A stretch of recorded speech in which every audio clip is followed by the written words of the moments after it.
My visual impairment came about when I was born, and I was born with cataracts. It's not very common. It's about 150,000 people will be born with both eyes having cataracts as a baby. Cataracts is like if you were to look through a Polly Pocket and your vision would be blurred. That's like the start of it, and basically it just deteriorates until you can't see anything if you leave them long enough. My sight varies from moment to moment, basically. When I'm sitting in a classroom, I'll sit near the front, and I'll be able to see one piece of the board at a time. If you put a cardboard box around your head, it would be like seeing my vision, because I just see a little box, nothing, everything else around it is blurred. And at times there's even like a blur down the middle, so my two like images that my eyes are getting don't match up.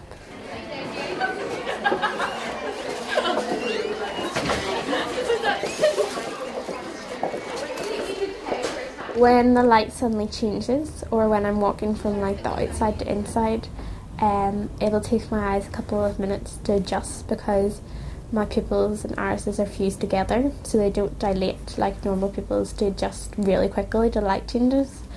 And at times it could even mean minutes without being able to see. My emotions are very strained with it.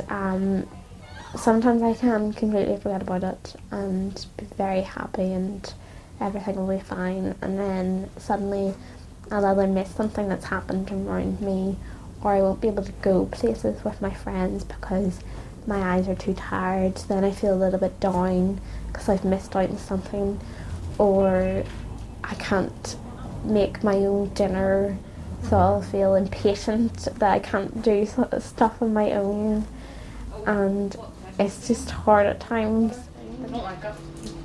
The biggest challenge I faced because of my visual impairment would be moving from primary to post-primary education,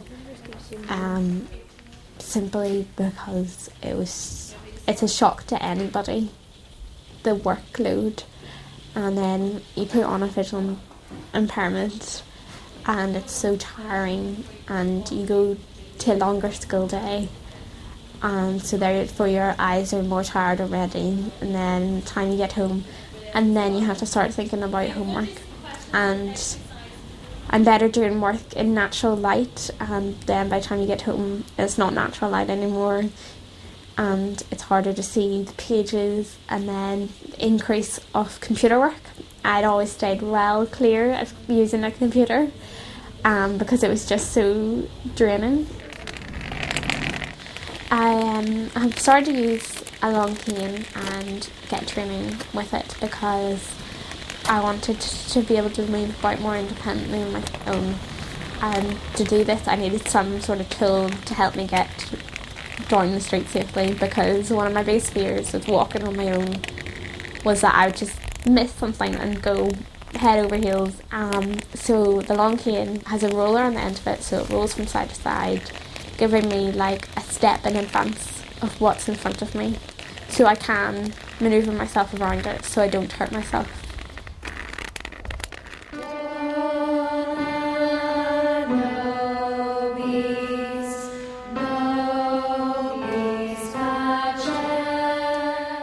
I've always been in the school choir for as long as I can remember, and it's quite nice because my music becomes enlarged, so I don't have to strain my eyes, but I can still perform and nobody notices.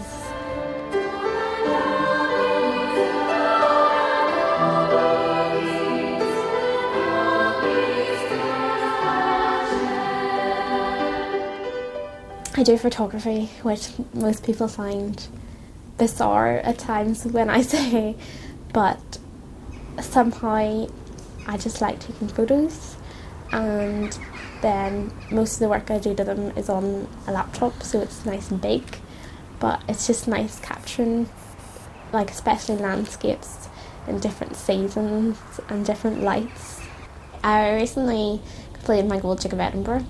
I'd previously done bronze and silver. The previous two had done walking, but I did my gold on a tandem with somebody in the front who was very experienced, and it was with another group of partially sighted people. So when you bumped into things, you didn't feel as bad because everybody was experiencing the same things.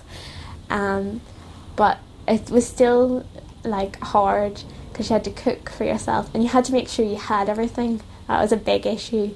Like, once you lift something out of your bag, you have to put it straight back into your bag so you don't set it down and lose it on the ground and then cycle off and are miles away until you realise. When I think about the attitudes I've experienced so far, I can't think of many positive attitudes compared to many negative ones that I've had. The positive attitudes come from my friends and family who know me and who know what I can do, even though I have a visual impairment. But most people in the general public have quite a negative attitude to visual impairment. Before the long cane, I had a symbol cane, and I got this because I bumped into a lady in a shop one day when I was with my mum, but I didn't see her, and she was quite rude.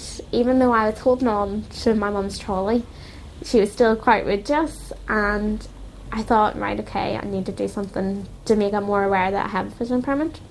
So I got a symbol cane, and when I used this, particularly in the bus station after school and before school, there's very rude and childish remarks made about it, and I think it's a very hard thing to say, but a lot of older people are very rude about it because they don't expect young people to have a visual impairment and they find it quite strange. So then when they say something bad, younger people are then, well, like, we learnt this from our parents, so this is what we're going to say now too. And I think that's a horrible thing that has happened. And then when I used my long cane, it got a bit better. Not as many people say stuff because it's more of a thing that, oh, she's blind.